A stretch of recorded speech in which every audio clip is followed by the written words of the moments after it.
Well, welcome everybody to our Tech and SaaS Multimedia Marketing Meetup. I'm Christine MacKay, CEO and producer at Salamandra.uk, and we are visual problem solvers and convey our clients' complex messages using animation on any platform. We work in 2D, 3D, AR, VR, and motion graphics. And on our meetup here, we bring together a network of marketing professionals within the tech industry for online webinars every 6 to 8 weeks. We host talks from industry experts on all things marketing and tech, and SaaS, of course, covering a range of hot topics from within the industry. Each event will include presentations from at least 3 speakers, followed by a panel discussion and Q&A session. We also record these live events to share on our YouTube channel. So today's topic is tech and advertising for post-pandemic success. And our first speaker is Matthew Goldhill, CEO and founder at Picnic, where they tell your brand story using premium mobile ad formats that make an impact without annoying your customers. And his topic today is Beyond Social, Creating a Brand and Winning Customers Outside of Facebook. So take it away, Matthew. Thank you very much, Christine. I'm just going to share my screen, make sure it's the right one. Can everyone see a slide which says Picnic on it? Mm-hmm. Great, cool. So thank you very much for having me here today and for that lovely intro. So I am a founder and CEO of Picnic, and we call ourselves a social display ad marketplace. And I'm here today to talk about the topic of Beyond Social. So just a tiny bit of background on Picnic. We're about 2.5 years old with our current product, although we've a startup which is about 4 years old and had to go through a couple of pivots to get here. We've done now over 300 successful campaigns and are able to reach over 50 million people in the UK with our audience and have now just gone international. So as I said, we call ourselves the social display ad marketplace and our topic is Beyond Social, but we think it's kind of best to think about, well, what does social mean in 2020 as this term has proliferated a lot over the last few years and now encompasses a lot of things. And our view is that social means more than just social. So let's start by looking at something like Facebook. So Facebook is probably now the oldest social network, which has widespread scale across the industry. And it is used very much to communicate with your friends. It's a kind of one-to-one or one-to-many within a kind of walled garden network where you share photos, you talk with your friends, you share posts, and it's the original kind of network of people you know, and really sums up what people probably think of initially when they think of a social network. And then let's move on to Instagram. So Instagram is owned by Facebook. Yeah, it's really, really different in terms of how it's used. It's an asymmetrical network. So I can follow you and you don't necessarily have to follow me back. And more importantly, I can get tens of millions of followers if my content is as good as Kim Kardashian's. And so Instagram is this very different platform. It's not about communicating with your friends. It's about finding trends, following influencers. The way we sum it up best is following the Kardashians. And then finally, what about TikTok? So TikTok is probably the latest social network to be added into this kind of term of social apps. And to be honest, it doesn't really have anything social about it. The way we sum it up is entertainment focused or mindless entertainment, depending on your view of these things. But you can go into TikTok. You previously didn't even need a login to get in there. You don't need to have any friends in order to find content. And really, it's got more in common with something like Netflix or YouTube in terms of somehow uses it. They're on their mobile and they're looking for content than it does anything social. So what we want to do with this slide is point out that the term social is really nebulous nowadays, and it doesn't necessarily mean talking with your friends. Indeed, the content on social apps is completely different, even within an app. So if you take something like an Instagram post, here we have Nick Grimshaw showing you what he looks like on an Instagram post. And a post is all about a permanent record of your life. And therefore, it's about the search for perfection. A post can stay there indefinitely. I can scroll back and see all of Nick Grimshaw's posts. So it really is this record of your life and you want it to be as good as possible. Whereas a story, something which disappears within 24 hours, that can be as ugly, as irreverent as you want. So even within these social networks, you see this disparity about how people use them and how people present their social selves. And so we present this to say, well, social apps certainly aren't the same thing. Under this constellation, there's loads of different ways of seeing social, and they're really not just about talking to friends. They can be following people, they could be posting content which disappears. So then what do we mean by when we say social apps? Because there is something which ties them all together. It's just not talking to your friends. So we think we should break it down in 2 ways. One is, what do social apps mean for users? And the second thing is advertisers. Now for users, the thing which draws everyone into apps and allows these apps to be considered social apps is two things. One is their addictive content. If it's a tweet, an Instagram story, or something on Snapchat, it's that content made specifically for that device and that form factor, which is the reason that people are coming back. And the second thing is the amazing user experiences which happen on social apps. And all of the apps, really, the thing which really ties them together, all of these apps have innovated mobile experiences to get the best out of the form factor, from stories or algorithmic feeds, and the kind of swipes and gestures which appear in Facebook or Instagram or Snapchat. It's these amazing, slick user experiences which make apps so compelling. So that's why users like them, and that's why they should be considered social apps. What about for advertisers? Well, again, it's not about necessarily targeting your friends. We think advertisers like the social apps and everything that falls underneath that bracket because of three things. One is the formats, the ad formats, and these are all neatly integrated into the ad experience. They're slick and intuitive. The second thing is the inventory quality. This kind of goes back into the amazing user experience part, but these apps are so well built that they're slick, they're fast. You can guarantee a high quality user experience and therefore ad experience when you serve your ads in a social app. And then finally, targeting, serving the right ad to the right user at the right time. So this is everything that you get from a social ad experience, but we want to think beyond social. We want to think, how can we take these experiences and take them into the display of the open web, serving ads in a more traditional sense alongside premium editorial content. And that's what Picnic does, and that's why we call ourselves the social display ad marketplace. What we want to do is take these high quality ad experiences from the social world and bring them into the open web, bring them into a premium editorial context. So we do this like the social networks do. We do this in three ways. First of all, via formats. So Picnic has built a technology platform which has a suite of intuitive social display formats which hit every single KPI. I'll just take you through them quickly first. We have our stories format. This is the first one we launched about 2 years ago. We then launched a post, a combination of images and text. We have a carousel, which does what it sounds like. And then we've got our newest format called swipe right, which is a Tinder style. You swipe, or you can swipe right, you can swipe left, you can match with the product depending on how you're feeling with it. So it really is a suite to hit every single KPI. And we work across the entire funnel. And that's really how you have to think about your marketing campaigns, is finding technology solutions either on the social networks or on the open web, which hit every single KPI. So we measure quality engagement. So something like dwell time, where we currently benchmark above 7 seconds. We also measure about ROI, so more down the funnel campaigns, measuring how much revenue we're delivering for the advertiser. And then finally, more nebulous, but still third-party measured and really important factors like brand uplift. So we've got case studies to show that our campaigns versus controlled groups increased engagement by 50%. So these are our intuitive display formats here to hit every KPI. And crucially, we're not just taking a social ad from the social networks and bring them into the open web without changing anything.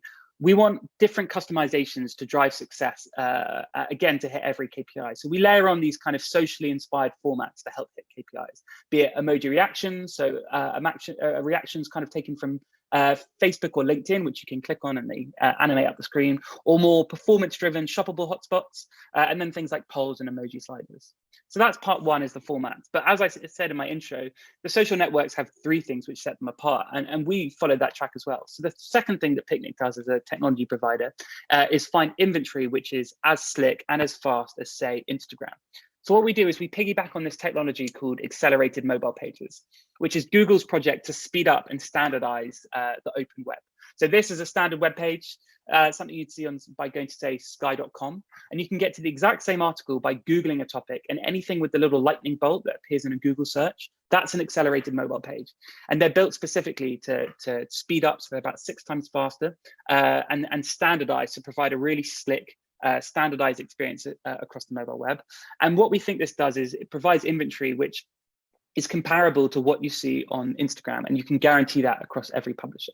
But working in publishers is crucial, and that's the real benefit of a social display campaign, is serving social style ads, so taking that intuitive, easy to understand format, but putting them in a premium editorial context. So allowing your brand to sit alongside premium editorial brands which have spent decades producing editorial content to have a reputation. So everything from all of Future's kind of consumer editorial content to breaking news from Reach or Mail Online or the Evening Standard.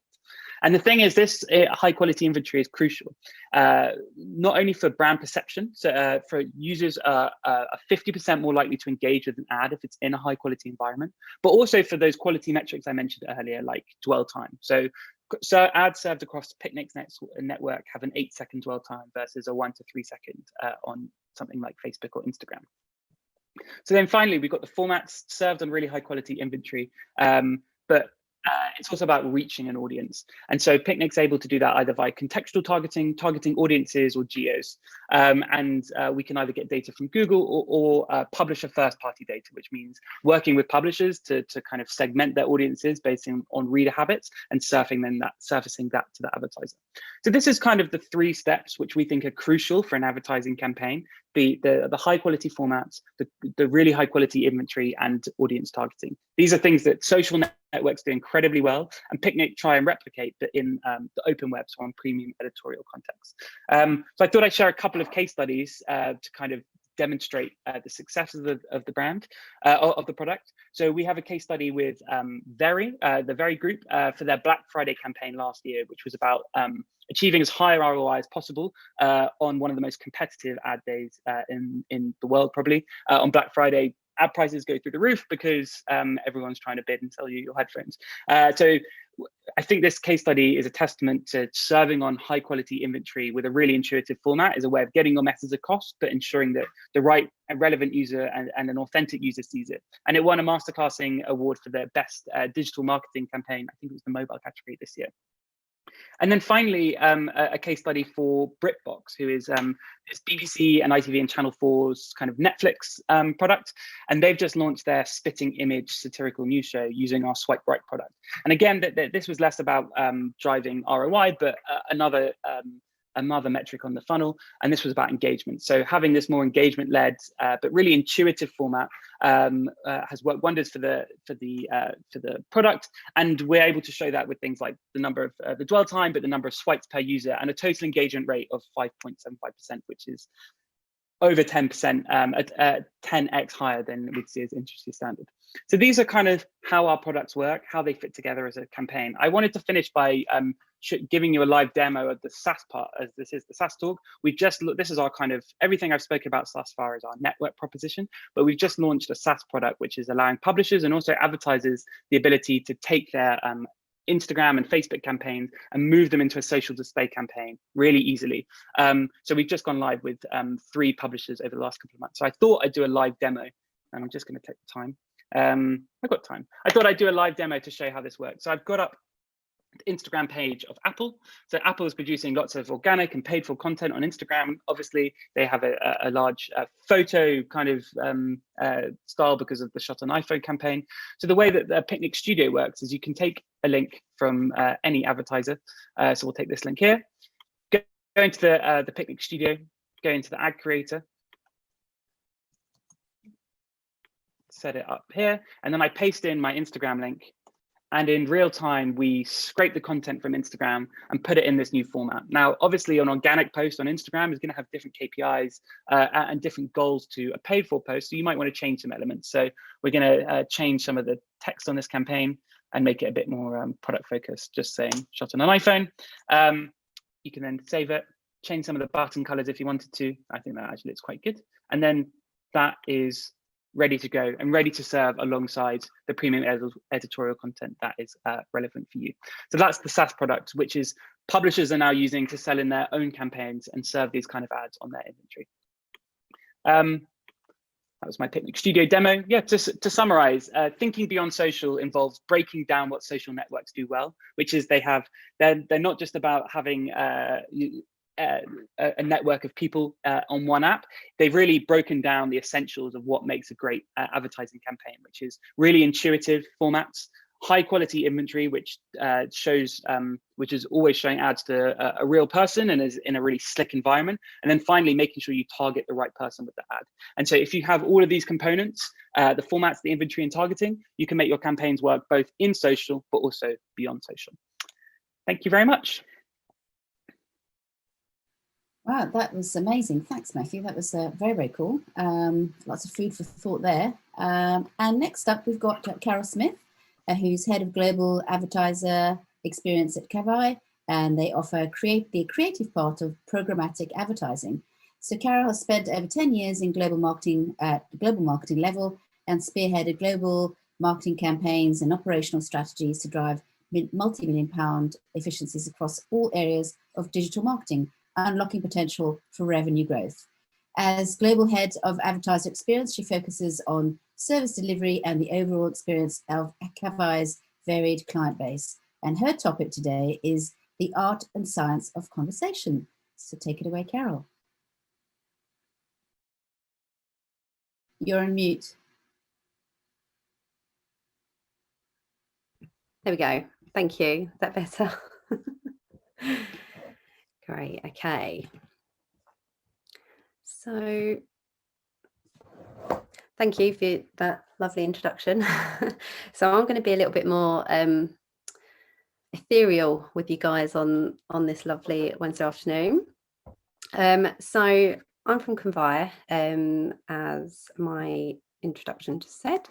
So basically Cavai is a leading conversational tech agency, and I will go into a little bit more detail about what that is. But essentially we've got a proprietary cloud-based tool that lets you have very highly interactive creative ad formats that you can have a conversation with your consumer via. And it kind of brings you the missing half of what programmatic advertising has been missing. It's been very much focused since its inception really on using data and media, and Cavai really sort of looks at the creative side of that and how we can drive deeper engagements with our customers via conversations. So we believe it's the future of advertising, and we've got offices mainly around the Nordics, which hence my lovely picture here, but we are opening up sort of fast and heavy London, New York, Singapore just the last couple of months. So I'm going to start by taking you basically to somewhere far nicer weather-wise than where we're at today. I don't know about anyone else, but it's absolutely horrific where I am right now. But I want to take you to the home of some of the greatest philosophers in human history. So we're going to go back 3,000 years, essentially, or some 3,000 years, to where the beginning of conversation really began, and or as we know it today began, and that is Athens in ancient Greece. So communication was developed by the cavemen. However, the evolution of thought and ideation and creativity all sort of really came to a head and exploded in an epicenter of philosophy. And in just a really brief period of time of just 24 years, and during one of the only times that ancient Athens wasn't at war, or not recovering from a war, it essentially became this talent magnet and a melting pot of genius. And there was a new conception of what human life was for. And through the great philosophers of the time, they showed for the first time what the human mind was for. And to quote Plato, so dialogue is life. Thinking and spoken discourse are the same thing, except that what we call thinking is precisely the inwards dialogue carries on by the mind with itself without spoken word. So what's that got to do with conversation? Well, the use of conversation now is ultimately how we explore one another. It's our exchange of sentiments and observations and ideas, and it's fundamentally what makes us humans. And it's the fabric in which we build knowledge. And as Mark Curtis of Fjord said, conversations are the essence of our society. However, with the sort of technology boom that we've really sort of seen with the likes of social and mobile over the last sort of decade and a half, it's really changed the way that conversation is now acted out. We converse with a keyboard, and we chat via tapping, and we avoid phone calls if we can, and we use sort of video tools as we are now to see each other. But obviously, of course, the pandemic has really sort of accelerated all of this in so many more ways as well. So not only are we obviously separated from each other, but there is a physical but very credible, and reason for it being there, entity actually blocking our mouths. It is stopping us in more ways than one from actually having conversations with each other. And, you know, it's such an incredible visual representation of the sign of our times in terms of the move of technology and this, you know, combined with the pandemic situation. So moving on to, you know, how we're kind of faring in this new COVID-19 world. Conversation hasn't actually sort of gone away. It's still there. It is still the essence of our society. It's just the way that we do it isn't the same. So just picking out a couple of key facts from this slide here. I mean, 41 million messages are sent every single minute, which is quite incredible. And 64% of people will choose messaging rather than emailing and calls. And interestingly here, you can see that people our consumers are wanting to actually start to use messaging apps to talk to brands more and more now as well. So it's not just our personal lives that this messaging sphere is that we're entering into. It actually is starting to cover work, as we've seen with COVID, but also the way that we interact with the brands that we love. And it's actually surpassed our use of social platforms. And it's the largest digital technology activity that we participate in. So despite a sort of yearning for more physical dialogue due to the pandemic, having a digital conversation is here, and it's here to stay. And to give you a little bit more context, I think, around how this is also kind of affecting various different other elements of digital. Display advertising hasn't changed really at all since its inception in 1994 with the first sort of digital banner ads. And I always find this amazing. So we've got this ad here that you can see on the screen, which was courtesy of AT&T. And actually another massive telecoms company in the same year produced, albeit a TV and print commercial, that was for BT. And their tagline was, "It's good to talk." And I just wish that the two kind of got their heads together and kind of come up with conversation advertising sort of back then. But that's kind of where we're at now. The ideas have always been there, and we're coming back to that point. So essentially, you know, we've gone from seeing really high click-through rates to almost nothing, but that is normal, and we've all accepted that that is normal. But it's broken ultimately. The way that we see traditional display right now, it's not quite right. We need to do something else. We need to deepen that engagement with our consumers. We need to converse with them as they are telling us that they want to do. So essentially that kind of brings us to kind of Cavai's technology and what we can do here to sort of help. But ultimately it's that goodbye monologue and hello dialogue. We're going away from sort of very static messaging and really relaying it back to what we've learned from the past, what we know humans like to do, what we know they want to do, by where they're doing it in terms of the rise of messaging apps. And that is, you know, through dialogue and conversations. So what is conversational advertising? So essentially it's a new digital format. It is kind of like a challenger to display. Ultimately it serves a similar purpose, but it's a new format. It's got new ways of being able to measure it. But ultimately it's where a consumer can actively participate in a curated conversation with a brand, and you can drive deeper positive engagement and strengthen effectiveness across the funnel. There's various different ways that this can be done. We can look at sort of curated decision tree models, or develop further into sort of AI-based models.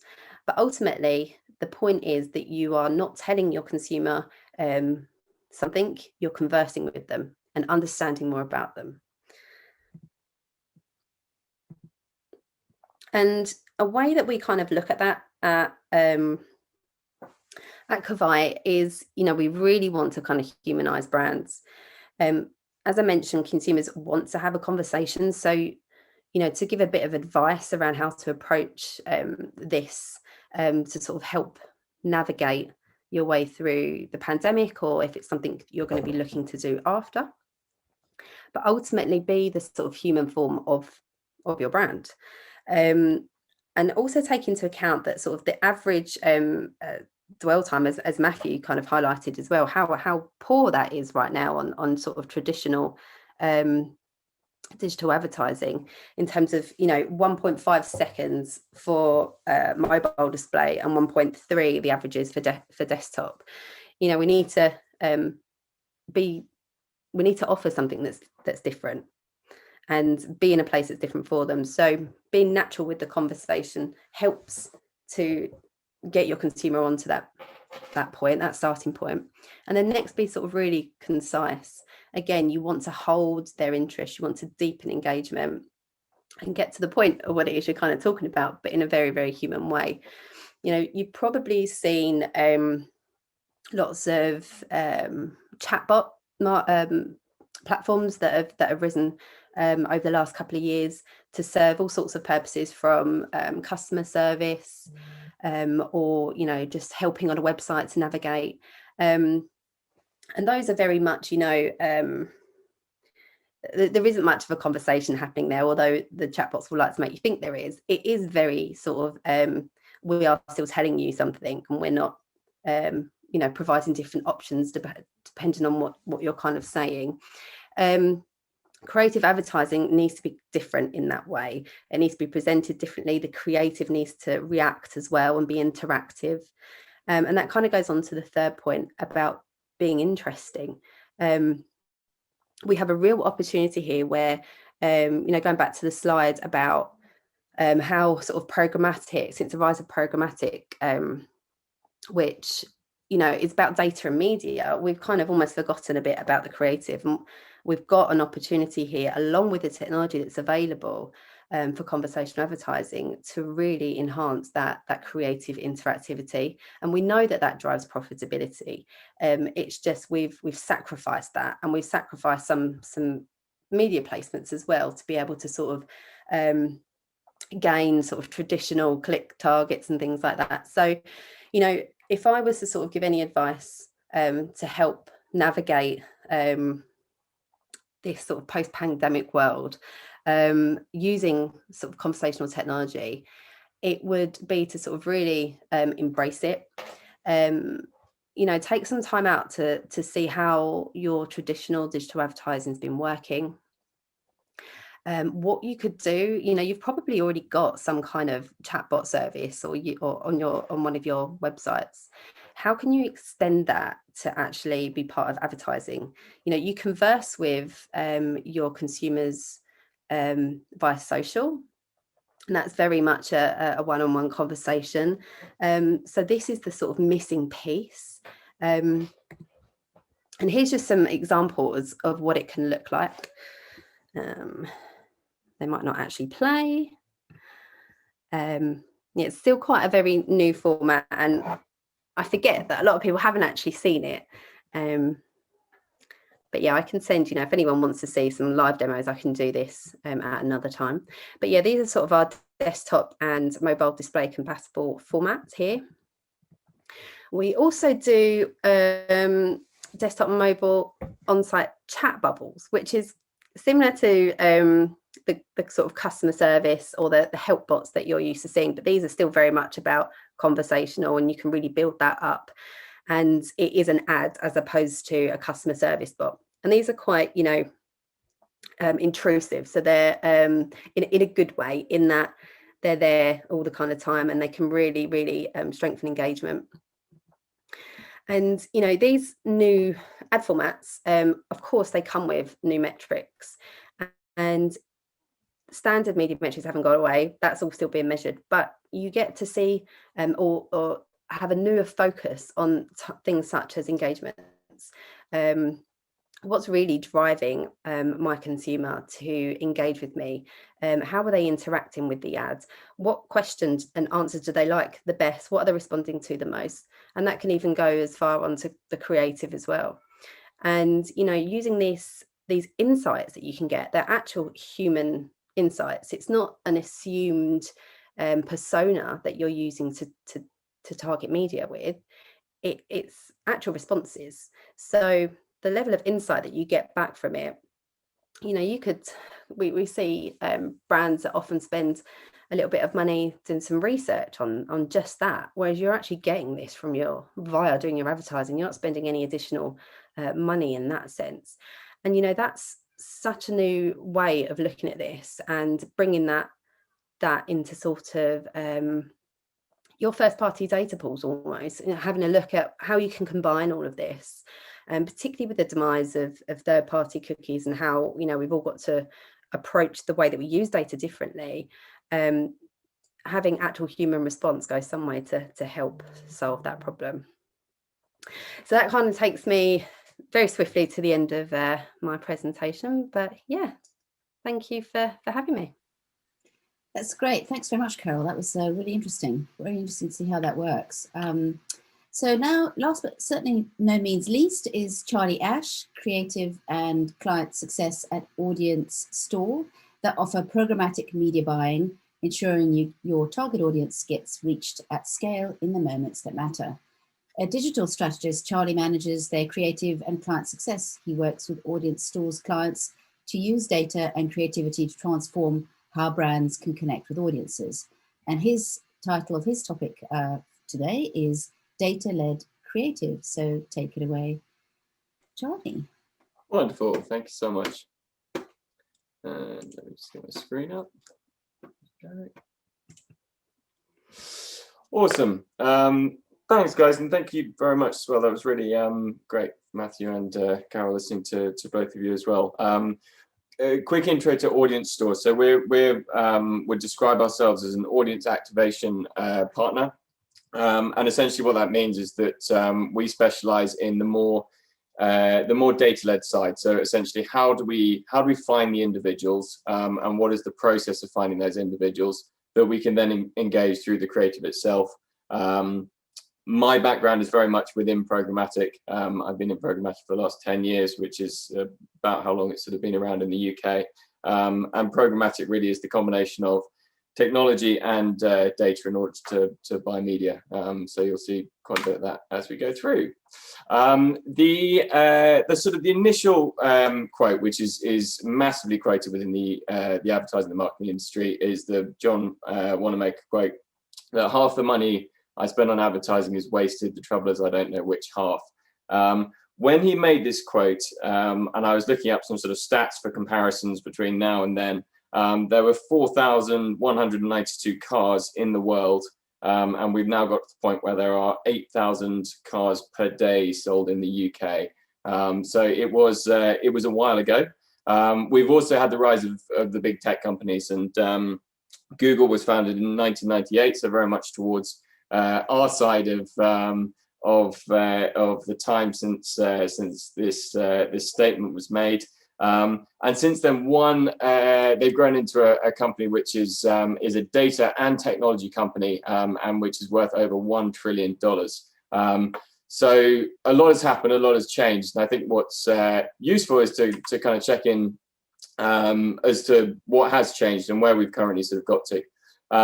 So lots of info on this slide. Starting off on the top left, the mobile device, the desktop device, the rise of the digital devices is huge. The amount of time we're spending on them is insane. I'm sure as any of you that have downloaded one of those time trackers where you can then check actually how long you're spending on these devices, it's quite terrifying to see just the amount of time that we're spending and that we're engaged with these devices. We've also got 5G, which hopefully hasn't caused COVID, but it is coming, and it is around 50 times faster than our traditional connections that we had into these devices. So the speed with which we can upload and download data is massive. And I think what's really exciting as well is that more devices are going to be logged into 5G. So this kind of concept of, 2 or 3 digital devices that we have, we're going to have toasters, fridges, bus stops, all of these other devices which are going to be logged in and transmitting data at the speed. The marketers as well. So P&G, obviously, is probably the biggest in terms of marketing globally. They spent what was it, $7 billion in 2018 on marketing worldwide. They've now got to the point where they have 1 billion consumer IDs. So they have 1 billion people within their own network of individuals that they have information on and that they're able to track and use for the modeling purposes. Mark Pritchard, who's a fantastic speaker, has said that he's got 20% media efficiency from that use of first-party data. So the rise of big data has not only happened internationally and across the world, but also within brands themselves. And in 2019, we got to the point where the internet has kind of overtaken TV. So some of these more traditional channels, which continue to exist and exist for a very good reason, have now got to the point where actually they're getting less time than we do through the digital devices. All of this caveated when we talk about data with the fact that regulation is sort of coming in pretty strong at the moment. GDPR, I know we all felt was going to be a massive change to the way we marketed and advertised. We're starting to see those changes coming through. There's some legal suits actually going through in the EU at the moment. But the sort of Chrome restrictions, US privacy law is catching up as well. There's massive changes that are going on. So there is more data, there's lots of data, it's quicker, there's more devices, but we're also at a point of regulation. And this slide was something that I was presenting up until sort of March time, talking about how exciting this year was going to be. And then this year did turn out to be quite exciting, but not necessarily in the way that we hoped it to be from the point of view of the data. We've had COVID. There was massive hits on the advertiser spends. On the right, we can see a little bit of modeled across the sort of the 4 major countries where we saw those the hits happening. TV got hit massively. It was actually though. Well, I'll talk about it in a second. Like TV viewership was actually really high, so there was an increased amount of TV inventory. But huge reductions in budgets within TV. So actually a lot of brands have found that it's been a very exciting time for more challenger brands to actually move into the TV space. What's lovely is to see digital video has managed to sort of keep that element of growth. But I would say that that's come from incredibly high growth that it has certainly continued to be cut. So lots of TV. There was this real spike as well. This is Ofcom numbers from April. Loads of us started watching a lot of TV in April, which is probably a good reflection of what working from home means for a lot of us. But the reality is that there was a massive increase, but quite a lot of that increase was also across some of the BBC channels, and therefore is non-advertiser relevant or available content. One thing that I was amazed about is the 16 to 34's YouTube number of 85 minutes per day being spent on average in the UK in that age group, which is much higher than the live TV amount. There is a huge change that's coming through, I think, and as we start to target different demographics, we see massive differences as to where they are and what media they're consuming as well. But then back to digital, in some ways, this sort of spike in TV had quite a strong diminishing, sorry, and the last slide was all just video content being consumed. The spike in TV has diminished quite significantly from April through to June with a 20% drop, whereas digital video has stayed very consistent. But again, some of that is non-addressable through the likes of Prime and Netflix, although we'll see how long that's not addressable for as they potentially start to launch more sort of more freemium type products. So where have we got to? The 4 barriers that sort of exist to brands in order to get data working, which I think continue to exist very much in a post-pandemic environment. Planning tends to be traditionally, and for a lot of big brands and through media agencies, very assumption-led. And I think some of the others touched on that a little bit as well. There's a tendency for a lot of companies to think that they know who their audience are and to therefore target those audiences in a language which makes sense to them. And we've inherited a lot of that from the old advertising industry. It's demographics, it's socio-economic descriptions of people, and it's not necessarily true. And it's not necessarily true that when we target those audiences, those are the people that we're speaking to. Creative obviously has been touched on massively, and there's some fantastic creative solutions coming through, but that's a real area where data has been massively underutilized. Even when we've been producing content, we haven't necessarily been going back to the brands, to the companies to say, actually, well, what content has been working and how can we produce more content that will work better. The channels as well, different channels have different data sets.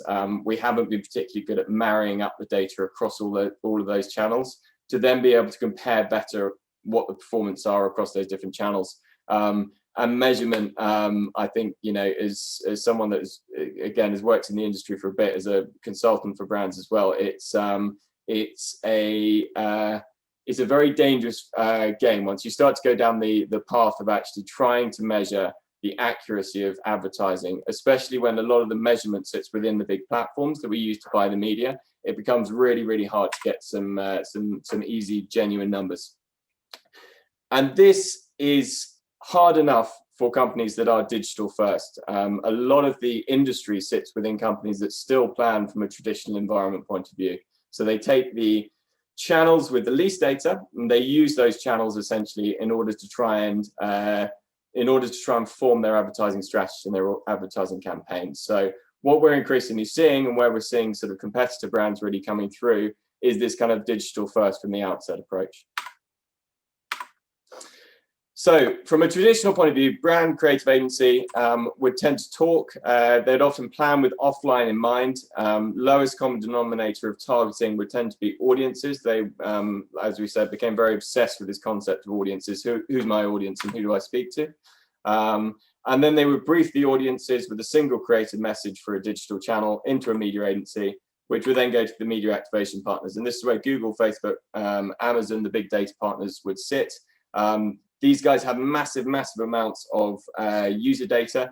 And what they did is to essentially form that user data into a language which would make a lot of sense based on the brand and the creative agency and the old ways of working. So we ended up with these kind of interest and demographical segments that were very similar to the targeting that used to be available.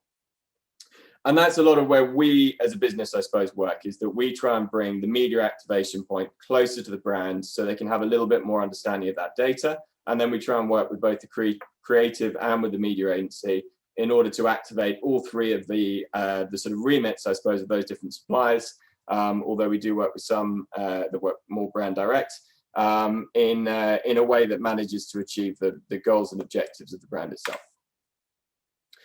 This is probably not a particularly good idea because I genuinely just took this from my own Google account, and I did spot Manscaped is up there, and I would 100% say that was for checking an advert, not for my own browsing. But hands up on that one.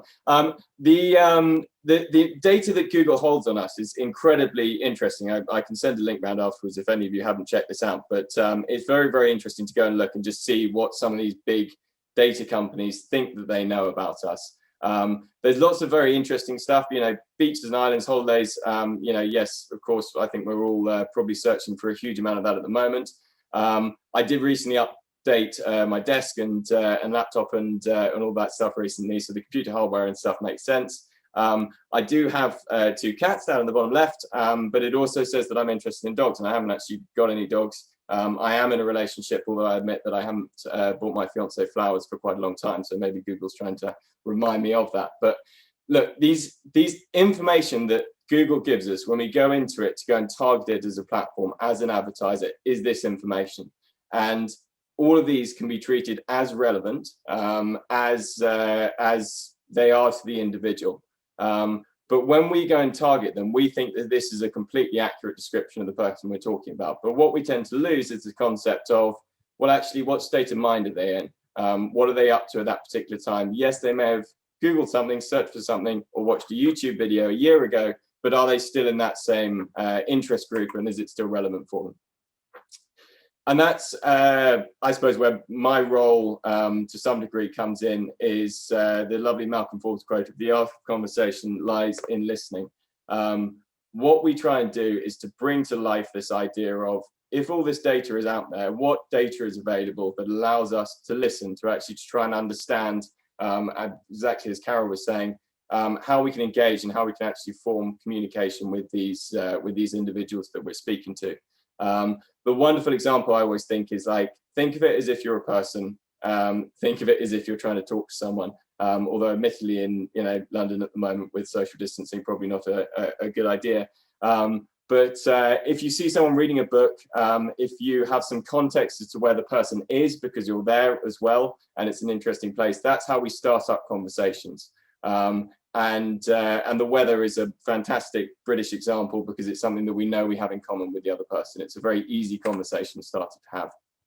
So as much as I may be in the holiday interest group, there are lots of different situations and environments that I may sit in, which are really, really relevant when it comes to not only targeting that person and trying to understand if they are someone that I should be speaking to as a brand, but also in terms of actually generating the content and starting the conversation itself. So there falls into a really big danger that what we do is we then take those same assumptions that we have previously. So there's lots of modeling techniques where essentially we can take the site audience, we can then use that site audience based on sales and bookings. So we look at your current customers, and we can then model those users out based on the data that works, deliver media to them, and then find more people that look like your current customers. So again, let's not fall into the trap, I suppose, of going down the sort of the more assumption-led route. And what that allows us to do is, when we speak to people, is to really just sort of enrich this concept of where they are, of the environment that they're in, of who they are as an individual, and what medium we're essentially speaking to them through. And as we start to stitch this together, we can start to then produce engaging content that uses some of those data signals in order to engage them and in order to be a little bit more relevant to the people that we speak to. And the joy of this is that we have now got to the point where this is happening more and more across different channels. So we can do relevant advertising, not only across digital banners and some of the fabulous formats that we've seen from the other two earlier, but also across digital video, dynamic video. Some of the products there are incredible, really, really exciting stuff coming through, being able to be contextually relevant for the video that people are looking at. Again, as a travel client, I can talk about, as a hotel, what features that I have which are relevant based on someone watching water sports, to say what I have as a hotel in terms of facilities. Digital out of home, radio, all of these environments are increasingly being connected up, and this kind of rise of 5G is going to really, really help us with this. So final thoughts, the TV to mobile daily time spent has now switched in the US. And I always get in trouble for putting too many US stats in. So joy of it, it has actually sort of switched in the UK as well. This is traditional versus digital media, where people are spending time. Digital media is taking over, and it's taking over at a massively, massively exciting rate. I think the real call to action here is saying, if people are spending more time online, yes, we need to get more and more engaging creative formats, but we also need to make sure that before we start the conversation, before we speak to people, we are in an intelligent way taking as much of that data that's available, making ourselves relevant and understanding that person, and then engaging them in a way that fits into their own schedule and environment, and allows us to talk to them at the right time. Thank you very much. That was amazing, Charlie. Thanks so much. Gosh, some amazing lineup of topics there you guys have covered. Thank you very much. We're now going to open it up to some Q&A, and Abby's going to help us to go through some of those questions. We've had a few of those in the on the system. So, Abby, do you want to? Yeah, sure. Yeah, we've got some really interesting questions, actually. So the first one, I guess, would be for Matthew. Which brands are leading the march on making social, or more than social, really work for them?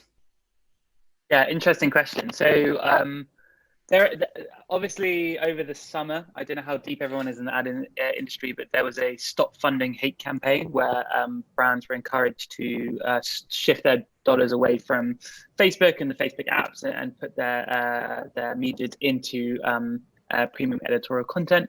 And so like there's a list of about 1,000 brands that signed up to it in America. I think Levi's is a really good example of that.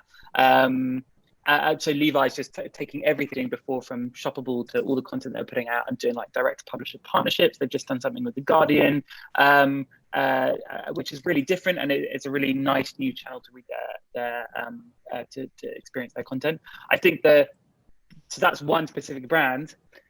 The thing I've heard is, unfortunately, I don't have any examples, but I know there are some brands who work at multi-million-pound media agencies that have budgets which are in the tens, if not hundreds of millions of pounds. They don't put £1 into social. We hosted Picnic Coats, an event called Beyond Social, where we had a strategy lead at a media agency there, and he told us that fact, but he didn't tell us who it was. So it's clear, it feels that if you're a small or medium-sized business and you want to get started with media and advertising, Facebook is your first channel, and that makes a lot of sense. But there are case studies out there from literally the biggest spending brands in the world who, as I say, don't put $1 into Zuckerberg's back pocket. Brilliant. So I guess the next one would be for anybody that's watched The Social Dilemma. I don't know if you guys are up to date on your Netflix, but like Sherry's wondering how advertising is addressing the social dilemma. So I don't know if anybody's watched it. Maybe it's not. Yeah, I have. Yeah, I watched. I saw that question, and it's very interesting.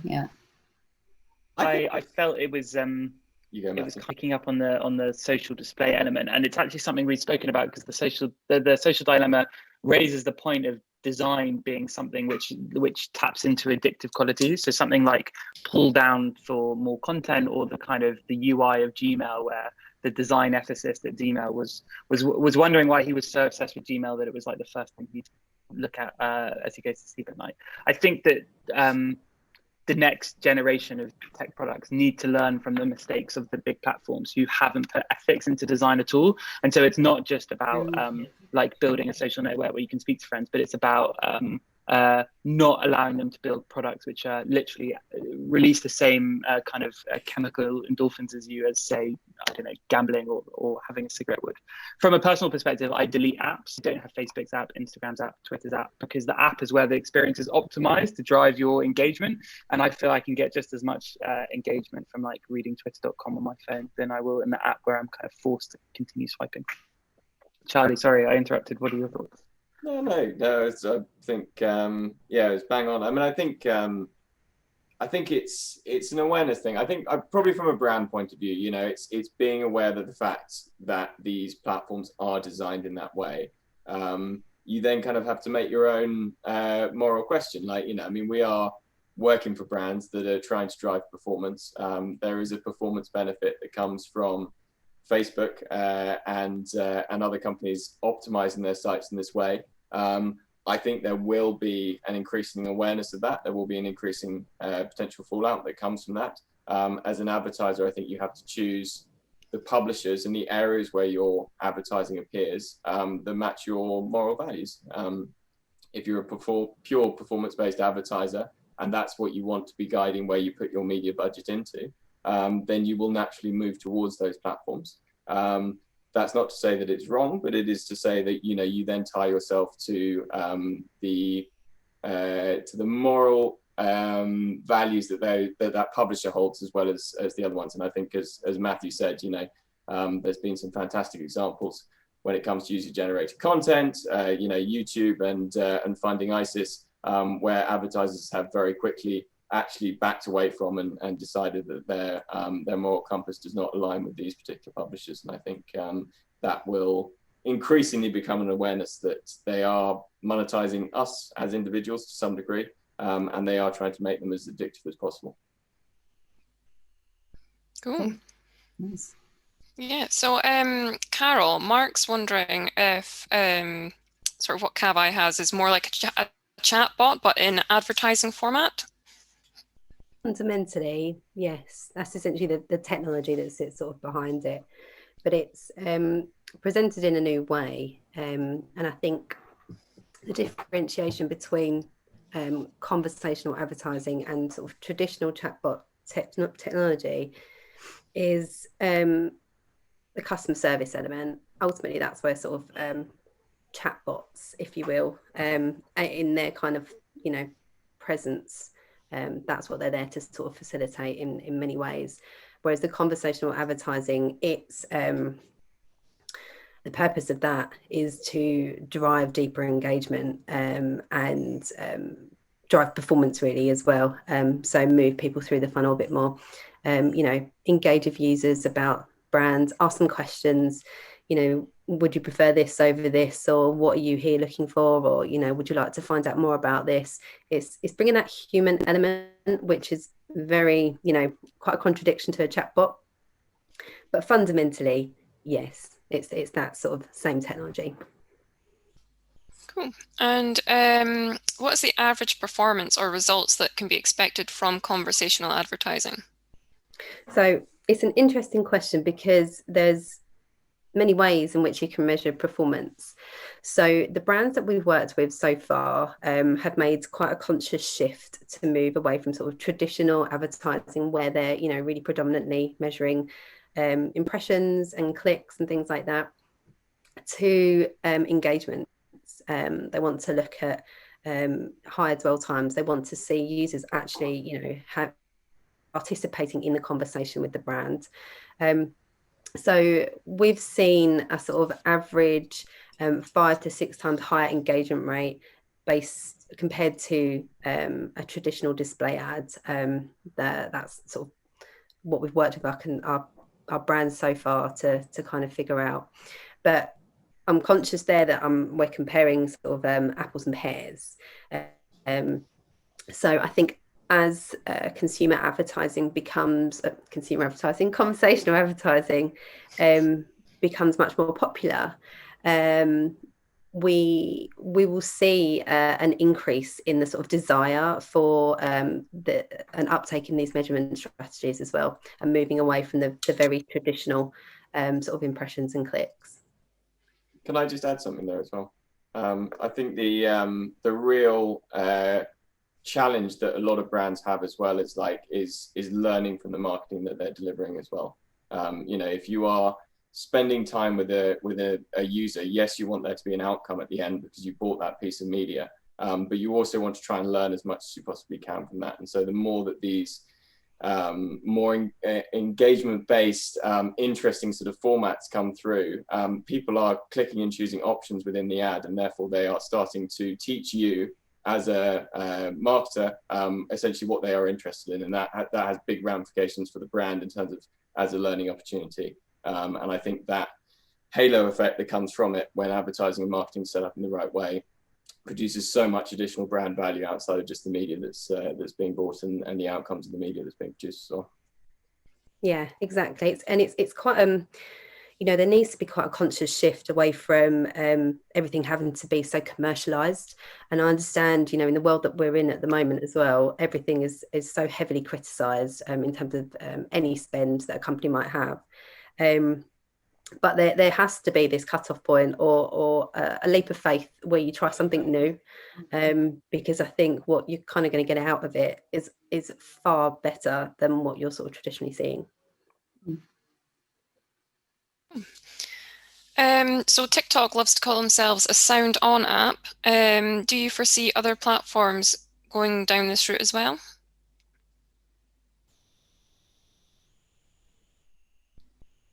Who wants to answer that one? Matthew, this might be one for you. I'm happy to try and take that. I think the thing which TikTok has really hit on was that so it's like Facebook and Instagram seem to work because you tell Facebook who your friends are and what you like, and they show you content based on it.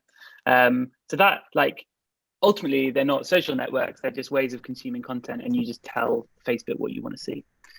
The thing which TikTok hit on is actually you don't need to tell them anything. They can just get an algorithm built in China, and it will use machine learning to know exactly what you want to watch. And I guess it's sound on because its algorithm is so good. And I mean, it does point to the social dilemma things which I did, but its algorithm is so good at finding content which just like sucks you into a TikTok hole that you're comfortable engaging with it with sound on. So I guess it goes to the quality of the content. If an app or experience can consistently give you good experiences or like stuff that you want to watch, then people are happy to watch it. I guess like the flip side is I've been in a TikTok hole before many times. In fact, I know how powerful the algorithm is at kind of showing you content which you think is idiotic and mindless, but actually entertaining. Compared to Facebook and Instagram, where you might look at it like, I don't know, lockdown happens and you're queuing up for the supermarket, you might kind of needlessly gaze at it in a queue. But like, I kind of flip the question on its head and think, well, is Instagram or Facebook or Twitter providing you content which actually fills your time in a productive way? And maybe it's just testament to the fact that TikTok, for better or worse, somehow managed to find content that you're happy to sit 30 minutes through with sound on, that it's earned the right to be a sound on platform.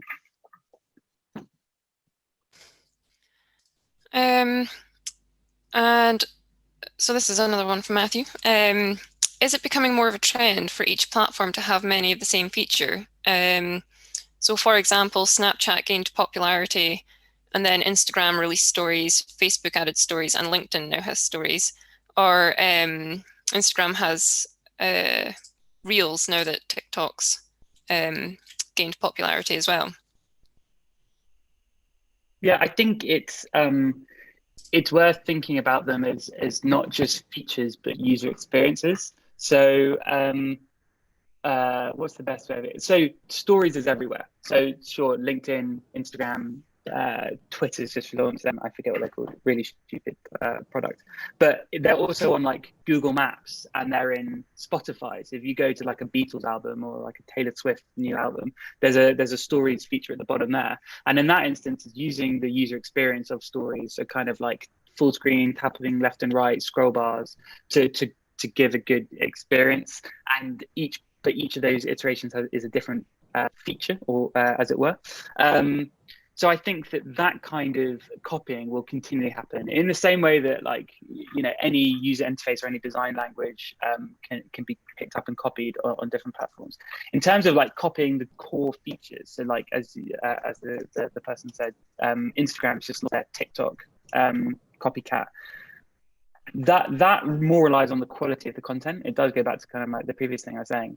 I've briefly used the Instagram copy Reels. I've briefly used it, and the content is a lot worse than you see on TikTok. So I think I don't think it will be a success unless they improve the content. So yeah, will different platforms copy? They'll copy in two ways. One, which I think is completely legit and will happen the whole time, is taking user experiences because one person's innovated it and it works in another context.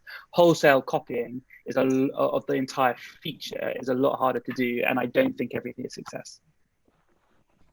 Cool. Charlie, are brands more or less in control of their data since regulation came into force? And how can marketers regain control of their data? And will we see an increase in transparency finally kicking in? Ooh, good question. It's a tricky one. Like, I mean, are they more in control of their data as a brand? Yes, they are in some ways, but the value of data really comes from how much can you do with it in a very basic sense, you know.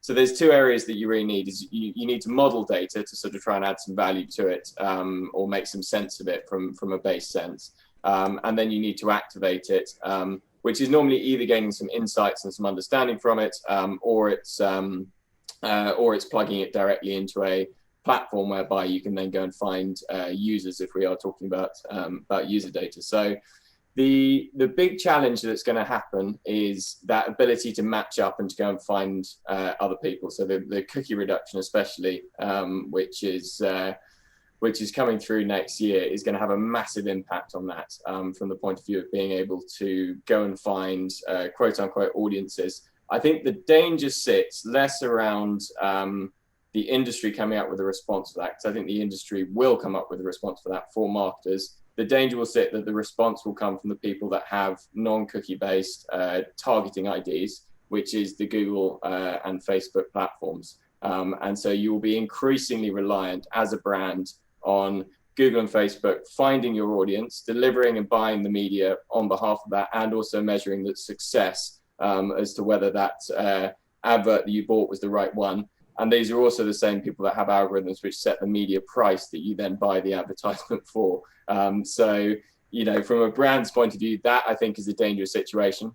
So there is opportunity, and especially now before the cookie reduction comes in, to take a lot more control of your first party data as a brand, to model it and to understand it in a much more accurate way. And then you will have less reliance on some of the big data providers giving you the solution once the reduction stuff comes in. So I think a bit of a call to action really there on brands. Like, if you're not making the most of your data now, you're going to be more and more reliant on the big tech guys to tell you what that data means in the future.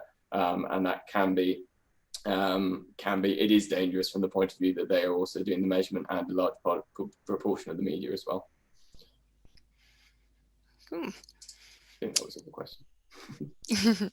So, Karol, are you optimistic that storytelling could be integrated into conversation marketing, so those conversations are stronger? So definitely. Actually, some of the formats and sort of components that we've got available at the moment, you can add sort of creative interactivity within the conversation itself. So depending on an answer, the creative can actually change. So in terms of, you know, if you're looking to sort of tell visual storytelling, that can certainly aid to that. And there's also different features that kind of come into play around, we've got like a sort of carousel.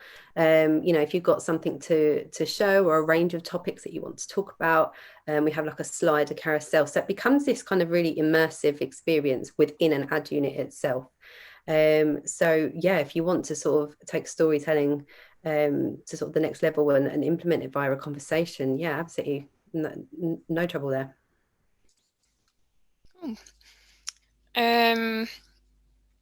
So Matthew, question about your software as a service. So how cost effective is the solution you suggested with regards to your software as a service solution?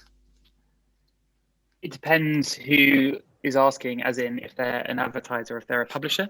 For a publisher, it's only really available as a software product for publishers, and that's a really cost-effective serving solution. So it's a kind of standard, like 50p to £1 ad serving solution, depending on the format being used. From a advertiser perspective, it's a media cost. So the cost to show the ads in our format on our inventory, so it's not a SaaS product. But yeah, if the person is interested in finding out more, they can obviously get in touch, and I can share proper pricing depending on what part of the industry they're on. Cool. And is Picnic similar but different to something like Outbrain or Taboola in terms of content distribution? Kind of breaks my heart a tiny bit, only because Outbrain and Taboola are known for being the kind of click-feedy stuff at the bottom of the page. But from an advertiser perspective, no, we don't recommend belly fat ads on the bottom of your Sky Sport article. However, we can be used to seed content in the same way. So from an advertiser perspective, yes. Although we're higher up the page, which is really important. Outbrain is at the very bottom of the page, so it's when someone's kind of done with their article and they're thinking about the next thing they want to do, whereas ours is mid-article, more like a kind of billboard style engagement and more premium editorial.